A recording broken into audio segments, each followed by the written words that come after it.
জয় জগন্নাথ স্বামী কি। আপনারা নিশ্চয়ই জানেন যে আমাদের সিধা মায়াপুর অর্থাৎ রাজাপুরে জগন্নাথ পুরী ধামের অভিন্ন জগন্নাথ এখানে বিরাজ করছেন। তো আমরা প্রথমে সিধা মায়াপুরের জগন্নাথের লীলা মহিমা শ্রবণ করব। তারপরের নেক্সট ক্লাসে আমরা সিধা জগন্নাথ পুরীর জগন্নাথ দেবের লীলা আমরা শ্রবণ করব। কেমন?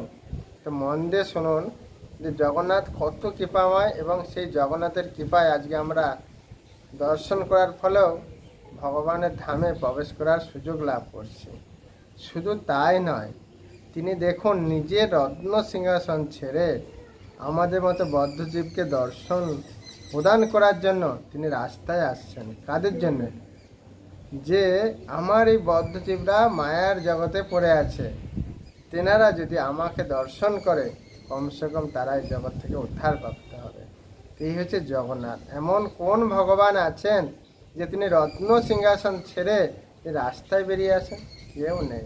এই জন্য তার নাম হয়েছে জগতের নাথ অর্থাৎ জগন্নাথ। তো আমাদের এই যে সিধা মায়াপুরেও এরকম জগন্নাথ অভিন্ন পুরীর বিরাজ করছেন। আসুন আমরা গুরুদেবের কাছে প্রার্থনা অনুমতি নিয়ে এই জগন্নাথের লীলা মহিমা আপনাদের কাছে উপস্থাপন করার চেষ্টা করি। নমো বিষ্ণু পাদায় কৃষ্ণ পেষ্টায় ভূতলে শ্রীমতে জয় পতাকা স্বামিনীতি নামিনে নমো আচার্য পাদা নিতায় কৃপা প্রদায়নে গৌরকথা ধামোদয় নগর গ্রাম তারিণে।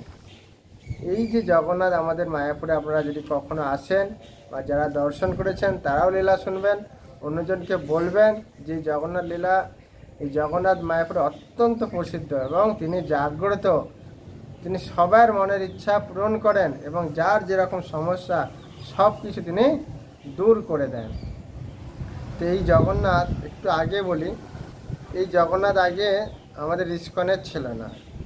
একজন ব্রাহ্মণ তেনার পার্সোনাল ছিল, কিন্তু তিনি যখন বয়স হয়ে যাচ্ছে জগন্নাথ চিন্তা করলেন ইনি তো এবার এই ধরাধাম থেকে চলে যাবে, আমার সেবা কে করবে? তখন সেই পূজারীকে বললেন তুমি এক কাজ করো, এই আমার মন্দির এবং আমাকে ইস্কনের হাতে সমর্পণ করো। তখন আমার যে পরমার্থ গুরুদেব শ্রীশ্রীমৎ জয়প্রতাপ স্বামী গুরুমহারাজ ওনাকে জানান। উনি তখন বলছে আরে জগন্নাথ আমাদের কাছে আসবে, এর থেকে আনন্দ খবর কী আছে? তখন গুরু মহারাজ সেই সব কিছু তিনি ইস্কনের নামে লিখে দিলেন এবং তিনি পূজারি দিয়ে সুন্দরভাবে সেবা শুশ্রূষা করলেন। তো আসুন এভাবে আমাদের কাছে জগন্নাথ আসলেন কৃপা করে। এখন আমরা জগন্নাথের লীলা শ্রবণ করব। এখন যে আপনারা মন্দির দেখছেন এত সুন্দর, আগে কিন্তু এরকম ছিল না। আগে কীরকম ছিল শুনুন। জগন্নাথ শুধু ভক্ত না, অভক্ত, মুসলিম, এমনকি দেশের ভয়ানক পরিস্থিতি সেখান থেকেও তিনি রক্ষা করেন। এক সময় দেশে না অনেক মহামারী রোগে ছেয়ে গেছে, সবাই মারা যাচ্ছে, খুব কষ্ট পাচ্ছে।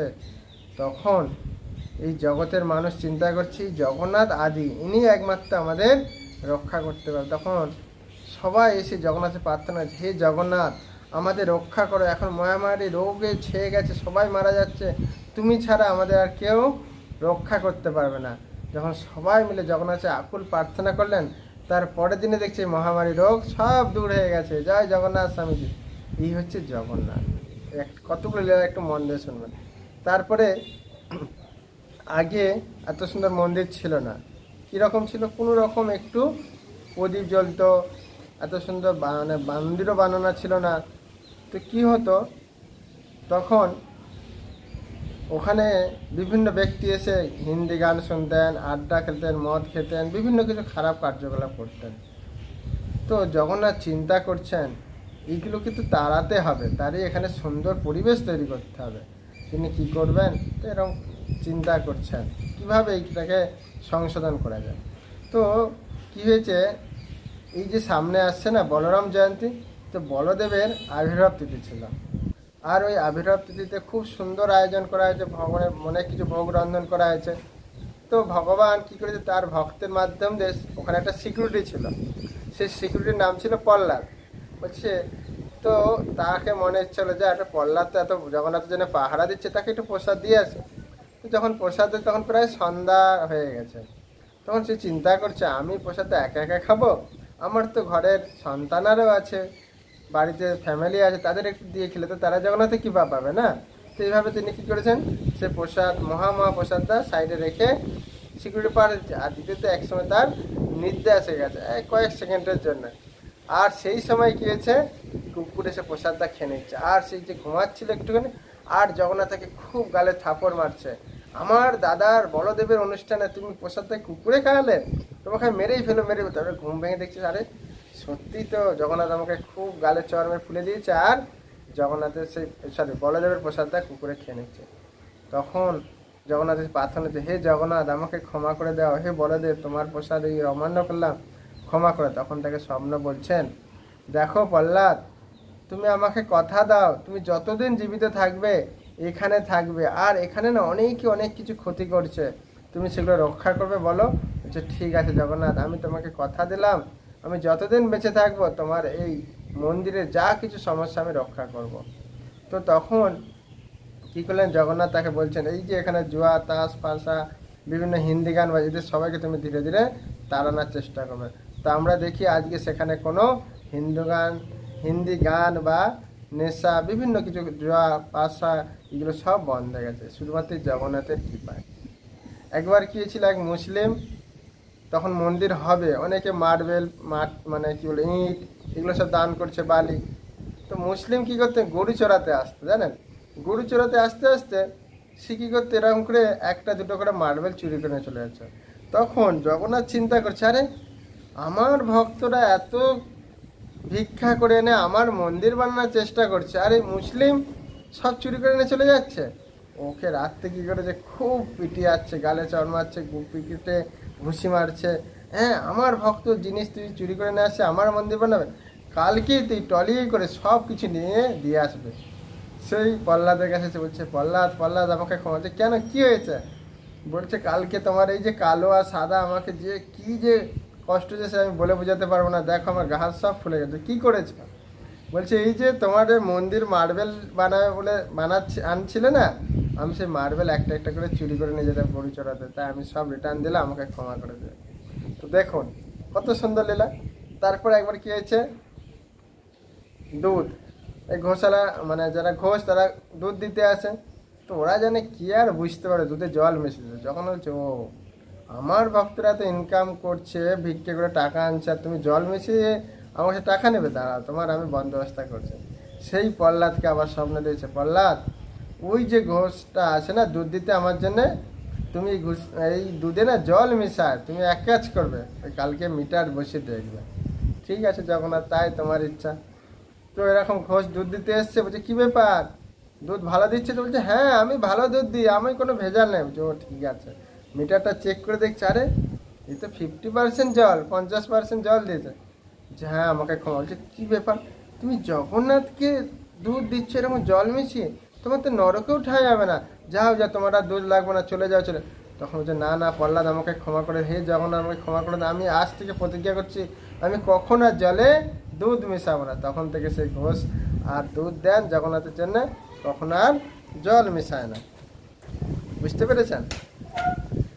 তারপরে কি হয়েছে, এই জগন্নাথকে যখন স্থাপিত করা হয়েছিল না, তারপরে গোবর্ধন শিলা আসলো, ওখানে স্থাপিত করলেন আমাদের পূজারী প্রধান জননিবাস প্রভু। তো কি হয়, যখন পূজারী ভোগ দেয় না, আর গোবর্ধন তো প্রচুর খাওয়া দাওয়া করে না, তো জগন্নাথকে দিতে না দিতে ও খেয়ে নিচ্ছে। তখন জগন্নাথ স্বপ্ন বলছে, আরে ওই যে তুমি গোবর্ধনকে নিয়ে এসেছো, ও আমাকে ভোগ না দিয়ে ও আগে খেয়ে নেয়, আমার না খেয়ে খেয়ে দিন যায়, তুমি আমার জন্য একটা আলাদা ভোগের ব্যবস্থা করো। তখন জনসাধারণ বলছেন, তখন তিনি আবার আমাদের গুরুদেবকে জগন্নাথ গুরুমাসকে বলেন, গুরুদেব তখন বলে, ঠিক আছে আজ থেকে দুটো প্লেট দিয়ে হবে, একটা গোবর্ধন শালগ্রাম শিলা আছে, আর একটা জগন্নাথের জন্য। তখন দেখুন কত সুন্দর এই জগন্নাথ, এত সুন্দর জাগ্রত। তারপরে একটা বাইরে থেকে ছেলে শুনেছেন যে মায়াপুরের রাজাপুর জগন্নাথ না খুব প্রসিদ্ধ, আর সবার ইচ্ছা পূরণ করেন। তো তিনি এসেছেন, এসে দেখছেন, আরে জগন্নাথের মন্দিরে তো কোনো রকম একটা প্রদীপ জ্বলছে, আমি তো ভালো করে দর্শনও করতে পারছি না। তিনি খুব দুঃখ পাচ্ছেন, চলে যাবেন। সেই সময় পূজারী বলছেন, আরে তুমি চলে যাচ্ছ কেন? বলছে, আমি অনেক দূর থেকে আসলাম, দেখছি একটা প্রদীপ মধ্যে ভালো করে দেখছি, চিন্তা করো না, এখন পঞ্চপ্রদীপ দিয়ে সন্ধ্যা আরতি হবে, তুমি ভালো করে দেখতে পাবে। যখন আরতি, তাতেও তিনি মন আর সন্তুষ্ট হচ্ছে না। তারপরে যখন সেই প্রদীপটা দেখানোর পরে ভগবানের সাথে দেখছি দিকে সুন্দরভাবে প্রজ্বলিত হলো আগুনটা, আর 2-3 মিনিট সে দিব্য রূপ দর্শন করে সে খুব মোহিত হয়ে গেলেন। হ্যাঁ, আমার আশা সাকসেসফুল হলো, জগন্নাথ তুমি সত্যি কথা কি পাবেন। দেখুন, তিনি অভক্ত, কিন্তু তার ইচ্ছা ছিল জগন্নাথকে দর্শন করবেন, সেই ইচ্ছা ভগবান তার পূরণ করলেন। তো এক সময় একটা মেয়ে, তো সে কি হয়েছে, জগন্নাথের সামনে পা ছড়িয়ে বসে আছে। আমরা অনেক সময় বলি না, ভগবানের সামনে দিকে পা ছড়িয়ে বসতে নেই। বলছি কী হয়েছে, ভগবানের দিকে বসি তো। হ্যাঁ, এইসব মূর্তি এইসব বিশ্বাস করি না। আসলে সে নাস্তিক মহিলাই ছিল, যার জন্য এরকম বলছে যে না না, এই জগন্নাথ ইনি সবার কৃপা করেন, এনেই কি তুমি কষ্ট দিও না। বলছে না না, এইসব মূর্তি তো আমি বিশ্বাস করি না। তো যখন তুমি পা বিছে, তারপরের দিন দেখছে তার পায়ে খুব যন্ত্রণা, খুব কষ্ট। তখন এসে তাকে বলছে, আরে জানো, আমি পা ছড়িয়ে বসেছিলাম, আর তারপরে দিন আমার খুব কষ্ট, আমি কী করবো বলো। যাও জগন্নাথকে যে ক্ষমা চাও, জগন্নাথ তোমার এই পায়ের ভালো করে। তারপরে জগন্নাথ সেখানে খুব কান্না মিনতি করলেন, তারপরের দিন তিনি সুস্থ হয়ে গেলেন। জয় জগন্নাথ। এই হচ্ছে আমাদের রাজাপুরের জগন্নাথ, অত্যন্ত কৃপাময়। একবার এক মুসলিম মাতাজি, তেনার মানে কন্যা অন্ধ না, সরি, চোখে দেখতে পাচ্ছে না, কোনো কারণে কিছু প্রবলেম দেখা দিয়েছে। তো সে অনেক ডাক্তার দেখিয়েছে, ডাক্তার দেখানোর পরেও সে চোখ আর ভালো হচ্ছে না। তো কি করবে, তখন সে শুনছে, মুসলিম বলেও জানে যে এখানে জগন্নাথ খুব প্রসিদ্ধ, আর তার কাছে যে যা বাসনা করে পূর্ণ করেন। তখন এসে পূজারীকে বলছেন, পূজারী মশাই, আমার মেয়েকে না অনেক জায়গায় ডাক্তার দেখিয়েছি, কিছুতেই ভালো হয় না। তো আপনি এক কাজ করুন না, আমার একটা কিছু ব্যবস্থা করুন, চিন্তা করো না, তুমি চরণামৃত নিয়ে যাও, ভক্তি সহকারে 3 দিন আস্বাদন করে ভক্তি পান করো, দেখো তোমার কন্যাকে দাও এবং তুমিও পান করো, দেখবে তোমার কন্যার চোখ ভালো যাবে। সত্যি সত্যি সেই জগন্নাথের কৃপায় তার সে মেয়ের চোখ ভালো হয়ে গেল। জয় জগন্নাথ স্বামী কি জয়। আর একবার কি হয়েছে, ওখানে যে পূজারী ছিলেন না, পূজারীর মেয়ে ওই সুভদ্রা মাঠে যে নোট থাকে না এরকম, তো নোটটা দেখে খুব পছন্দ হয়েছে, বাচ্চা মেয়ে। সে যখন টানতে গেছে আর বলদেব এক থাপড় মেরেছে। তখন সে কান্না করতে করতে গেছে মা বাবার কাছে, বাবা বাবা আমাকে না ওই যে বলদেব আর জগন্নাথ মারেছে। বলছে কেন, বলছে ওই যে আমি সুভদ্রার নোটটা টানতে যাচ্ছিলাম। বলছে আরে এই তো সুভদ্রা মহারানী তেনার বোন, আর তুমি কেন নিতে যাচ্ছ, তুমি ভুল করেছো। বলছে বাবা আমি তো জানি না, আমি লোভে নিতে গেছিলাম। বলছে না না, এদের নেবে না, ক্ষমা চাও। তো দেখুন, এই হচ্ছে আমাদের জগন্নাথ, কত কৃপাময়, কার মাধ্যমে কী লীলা করবে। আর একবার আমাদের পূজারী ছিলেন জননিবাস প্রভু। এই যে এখন যেমন সানযাত্রার পরে অঙ্গরাজ হয় না, তো এখানে জগন্নাথের একটু উঁচু ছিল, আর তিনি কিন্তু এরকম ছুলে একটু সমান করতে যাচ্ছিলেন, আর জগন্নাথ প্রভুকে বলদেব খুব আঘাত করেছে এবং এখানে ছিঁড়ে দিয়েছে। তার প্রমাণে আমরা স্বচক্ষে দেখতে পাই, এবং সেই জননাথ প্রভু বলদেবের অশেষ কৃপা লাভ করতে পেরেছে। বুঝতে পেরেছেন। তারপরে এক সময় একজন বিদেশি, আমাদের এখানে তো অনেক বিদেশি ভক্তরা আসেন, তো তিনি বিদেশি ভক্ত নয়, তিনি বলছে আরে এই যে এখন সানযাত্রার পরে জ্বর লীলা করে না, বলছে এখানে আবার ভগবানের জ্বর আনে, এই সব মিথ্যা কথা, না বিশ্বাস হয় না। তিনি বলছে আজকে আমি এখানে পাহারা দেবো, দেখি এই সানযাত্রার পরে জগন্নাথের জ্বর হয়, আমি দেখতে চাই। তো যখন সবাই চলে গেছে, তিনি এসে দেখছে জগন্নাথ কাঁপছে, কি ঠান্ডা, এরকম কাঁপছে। তখন বলছি কোথা থেকে আওয়াজ আছে, তখন দেখছে সেই দরজার ফাঁক দিয়ে দেখছে আরে সত্যি জগন্নাথ জ্বরে কাঁপছে আর এই হচ্ছে, তার মধ্যে কম্বল টম্বল দিয়েছে। তখন তার বিশ্বাস হলো, হ্যাঁ সত্যি এই জগন্নাথ জ্বর লীলা করেন। তখন তার জগন্নাথের প্রতি খুব ভক্তি আসলো এবং জগন্নাথের জন্য সে অনেক অনুদান করে দিলেন। এই হচ্ছে আমাদের জগন্নাথ। তারপরে কী হয়েছে দেখুন, এক মুসলিম, তার মানে বন্ধু হচ্ছে আমাদের জগন্নাথের ভক্ত, তো তিনি খিচুড়ি নিয়ে যে তার বন্ধুকে বলছে, মুসলিম ভাই একটু খিচুড়ি নাও না। সে তখন সেই খিচুড়িটা নিয়ে অবজ্ঞা করে ফেলে দিয়েছে। আর জগন্নাথ সেই মুসলিমকে খুব আঘাত করে। তখন পরের দিনে সে ক্ষমা চাচ্ছে সেই বন্ধুর কাছে, জানিস তুই আমাকে প্রসাদ দিয়েছি, আমি সেই প্রসাদ অমান্য করেছি বলে তোর এই জগন্নাথ বলদেব আমার কাছে খুব দিয়েছে, আর সে ভয়ানক কী রূপ, আমাকে বলছে ছেড়ে দাও ছেড়ে দাও, আর আমাকে মারো না, বলছে না মেরেই ফেলবো, তো আমাদের প্রসাদ অমান্য করলি, তা আমাকে একটু প্লিজ প্রসাদ দাও প্রসাদ দাও বলে সেদিন থেকে তিনি প্রসাদ প্রতিষ্ঠা করে ফেলেন। তো দেখুন জগন্নাথ কত কৃপাময়। আরেকবার কি হয়েছে, এই পূজারীরা খুব সুন্দর রকম পাগড়ি বাঁধায় না, তো পাগড়ি বানাতে যে কোনো কারণে পিন গেঁথে গেছে, আর সেই পূজারী স্বপ্নে দেখছে সেই জগন্নাথের রক্ত ঝরছে আর খুব কষ্ট পাচ্ছে। সে সঙ্গে সঙ্গে ঘুম থেকে উঠে দেখছে আরে সত্যিই তো, মানে দুপুরবেলা, যে সত্যি তো জগন্নাথের পিন গেঁথে গেছে আর রক্ত ঝরছে। তখন জগন্নাথের ক্ষমা চাইছে, হে জগন্নাথ আমাকে তুমি ক্ষমা করে দাও, আমি বুঝতে পারি না তোমার মধ্যে এরকম কষ্ট, আমাকে ক্ষমা করে দাও। দেখুন অনেক সময় আমরা ভাবি না যে ইনি তো কাঠের মূর্তি, এনার মধ্যে কি আর ভগবান আছে। দেখুন এখানে ভগবান দেখাচ্ছেন যে ভগবানেরও এরকম কষ্ট হয়।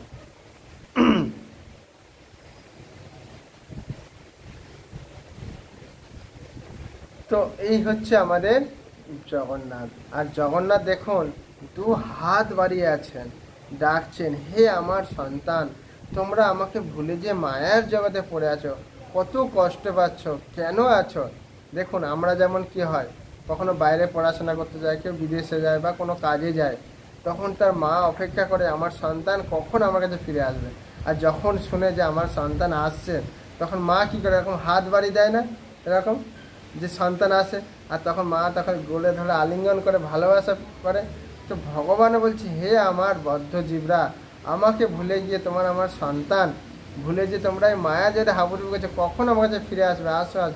যখন ফিরে আসছে তখন তার ভগবান এরকম হাত বাড়িয়ে আছে। আর যখন অনেক দিন কাকে না দেখা হয় তখন কী বলে, বাবা কতদিন যেন দেখে না, চোখ বড় বড় করে দেখছে। তো ভগবান জগন্নাথ আমার সন্তান আমাকে ভুলে যে কোথায় চলে গেছিলো, সেই জন্য তিনি বড় বড় চোখ করে দর্শন করেন তার সন্তানদের।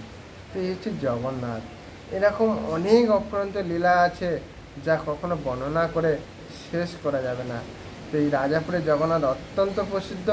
আপনার কাছে অনুরোধ করছি এই ক্লাসগুলো আপনারা পাওয়ার পরে সবাইকে শেয়ার করবেন, আর এরকম নতুন নতুন ভিডিও যদি পেতে চান সাবস্ক্রাইব করবেন। সবাইকে বলবেন জগন্নাথপুরী যান, অবশ্যই যান, আর তারপরে আপনারা মায়াপুরে আসুন, এই জগন্নাথকে দর্শন করুন, প্রার্থনা করুন। তেনার কৃপায় আজকে কত ব্যক্তি মহামারী থেকে, চোখ অন্ধ থেকে, তারপরে বিভিন্ন রকম সমস্যা থেকে সব কিছু এই জগন্নাথ ভালো করে দিয়েছে। তাই আপনারা আসুন আমাদের শ্রীধাম মায়াপুরে রথযাত্রার সময়। এই মায়াপুরে খুব সুন্দর রথযাত্রা হয়, রথযাত্রায় আসুন। তারপরে কি করবেন, জগন্নাষ্টকম গান করবেন, প্রথম রথ থেকে উল্টো রথ পর্যন্ত জগন্নাথের মানে প্রার্থনা করবেন, যার যেরকম সামর্থ্য, যেখানে রথযাত্রাতে ভোগ নিবেদন করবেন। আর জগন্নাথের মহাপ্রসাদ অত্যন্ত অত্যন্ত কৃপাময়, সেটা আমি আপনাদের জগন্নাথ পুরী লীলা যখন বলবো, যখন ওই লীলাটা যখন ওখানে ঘটেছে, তা ওই লীলাতে আমি আপনাদের বলার চেষ্টা করব।